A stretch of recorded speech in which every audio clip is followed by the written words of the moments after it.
สวัสดีค่ะพี่น้องถ่ายคลิปไปแล้วจังคือพ่อมาถ่ายลง YouTube นำเนี่ยเนาะจ้ะอันนี้เป็นช่อประยุกต์เห็นบอกคะพี่น้องช่อประยุกต์แบบอบอ้วนนะคะ แบบแน่นเปี้ยเลยค่ะ อันนี้ลูกค้าจะเอาไปเสียบดอกไม้เอานะคะ ไม่ใส่ดอกไม้เด้อปลายทางสีสะเกดอันนี้นะพัชชาอะไรสิพามาเข้าช่อให้เบิ่งเข้าช่อประยุกต์นี่พี่น้องคะคำใบตองสั้นนะอยากยากนะคะ ถ้าใบตองสั้นนะอยากเข้าช่อยากที่จะสวยใบตองต้องยาวนะคะ พี่น้องคะนี่ใบตองพัชชานี่ก็ยังสั้นนะคะ พี่น้องคะเนี่ยต้องเอาใบตองยาวๆค่ะเย็บด้านหลังไว้ผ้านุ่ง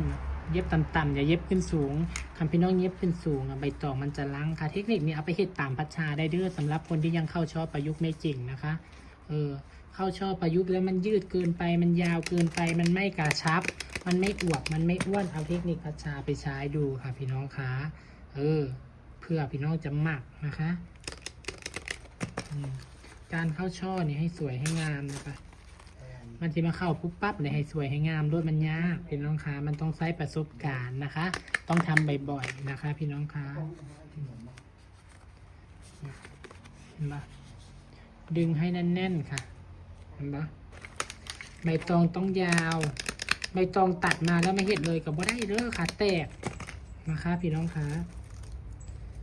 ใบตองงามนี่ก็คือพี่น้องหู้หันแหละเนาะใบตองเดือน3มันบ่อยากงาม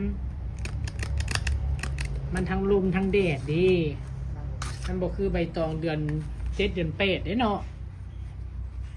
ใบตองเดือน3มันสิเข้าหน้าแดงแล้วมันสิเข้ายามฮ้อนแล้วนี่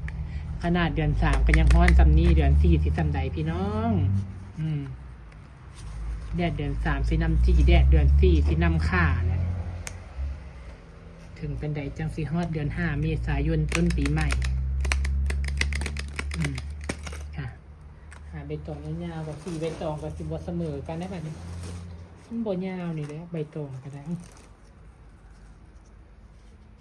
นิ้วก็ต้องน้อยๆเด้ค่ะใช้ใบตองบางๆเด้อเฮ็ดนิ้วเนาะถ้าเป็นใบตองงานใบตองล้วนนะถ้าแม้นคุณเจ้าใช้เป็นใบตองหนาๆเฮ็ดนะมันใหญ่แต่มันบ่งามค่ะพี่น้องค่ะมันก็สิเข้าช่อให้อ้วกให้อ้วนยากคือกันให้เลือกใช้ใบตองที่บางที่สุดแล้วก็ซีกใบตองน้อยๆมาม้วนเป็นนิ้วประยุกต์นะคะมันจะแตกต่างกับนิ้วริบบิ้นได้ค่ะพี่น้องค่ะ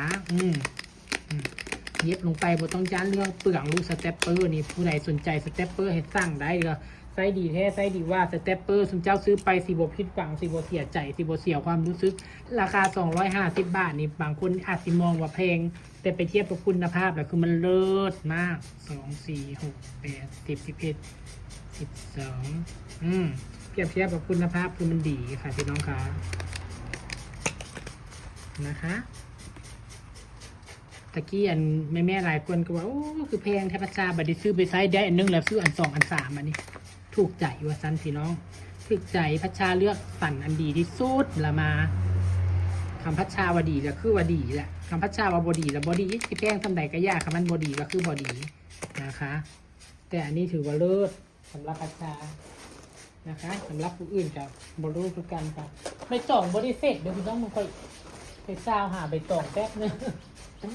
ใบตองก็บริเศษฝุ่นเด้อพี่น้องสิว่าใบตองคือเป็นสีนั้น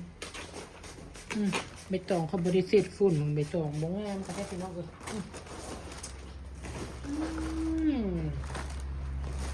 ตกลงมาเดือน3แล้วเดือน3แล้วมันยากนะใบตองนะเดือน4แล้วจะหน่อยนี่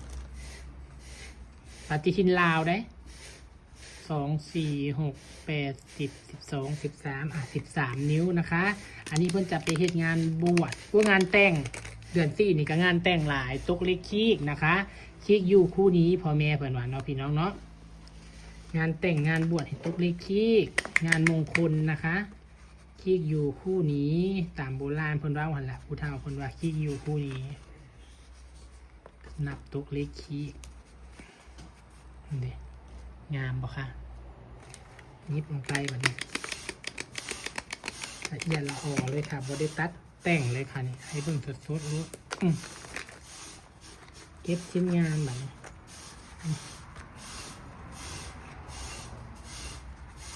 นิ้วเดี๋ยวเราจะไปเรียงเอาท่อกันบ่ท่อกันกันนะ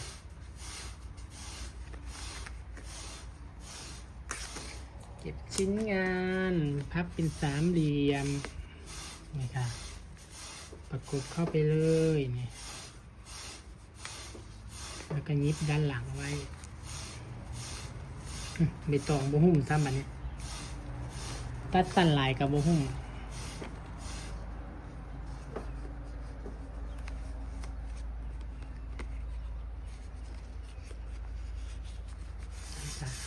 ด้านหลังบสวยกับโบเป็นหยังพี่น้องขาขอให้ด้านหน้าสวยนะคะ พี่น้องขา